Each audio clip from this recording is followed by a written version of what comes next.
La paix, ce n'est pas seulement pour ceux du pouvoir, ni ceux de l'opposition, mais c'est à tout le monde. Ceux du pouvoir et ceux de l'opposition, ainsi que ceux qui ne sont ni du pouvoir ni de l'opposition, profitent de la paix.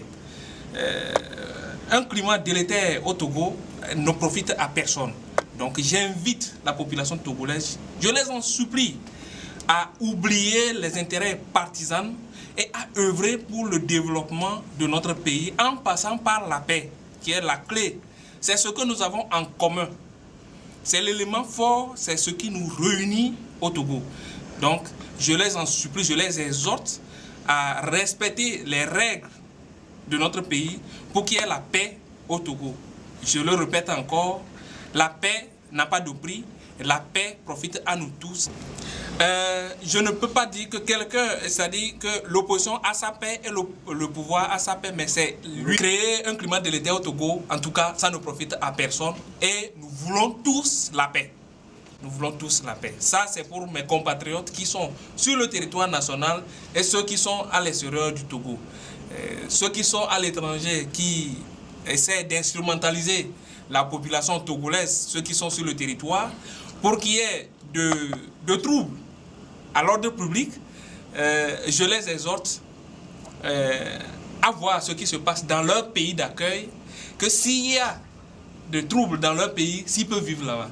Donc, je suis sûr et certain que eux tous me diront que s'il y a la paix, comme on appelle, dans leur pays d'accueil, il faudrait qu'il y ait la paix au Togo pour que leurs parents qui sont au pays, leurs frères qui sont au pays, en profitent aussi comme ceux qui sont en train de profiter de l'autre côté.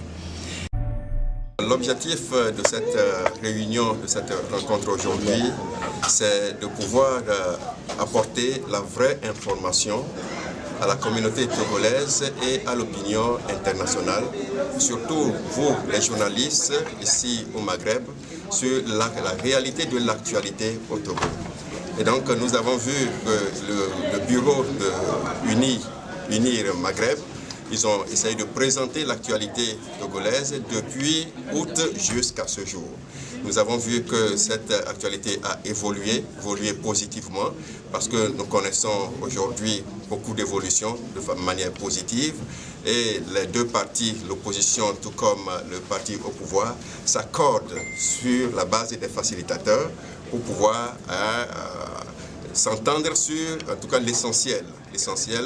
Donc, ce que nous voulons ici véhiculer aux journalistes et tout comme à l'opinion internationale, c'est que le Togo se porte bien, le Togo se porte à merveille, et que surtout les hommes d'affaires qui s'intéressent au marché togolais, nous avons profité de l'occasion pour les inviter à venir investir au Togo, parce que le Togo, c'est un pays d'avenir, du fait que par rapport à sa position géographique, le Togo présente beaucoup d'atouts. Pour pouvoir investir au Togo, vous investissez directement au niveau de toute la sous-région de la CEDEAO, du fait que la CEDEAO présente beaucoup d'atouts aujourd'hui. Vous investissez pour non seulement les 7 millions d'habitants que comptent les Togolais, mais pour toute la sous-région ouest africaine.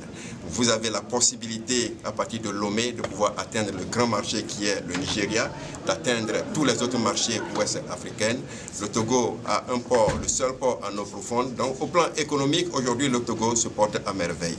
Sur le plan politique, nous vous avons voulu également signifier que la politique au Togo a évolué et que tout va très bien, la partie opposition tout comme le parti au pouvoir s'entendent pour que par rapport à la facilitation, d'ici novembre, il y aura les élections législatives et toutes les questions politiques se discutent dans une convivialité.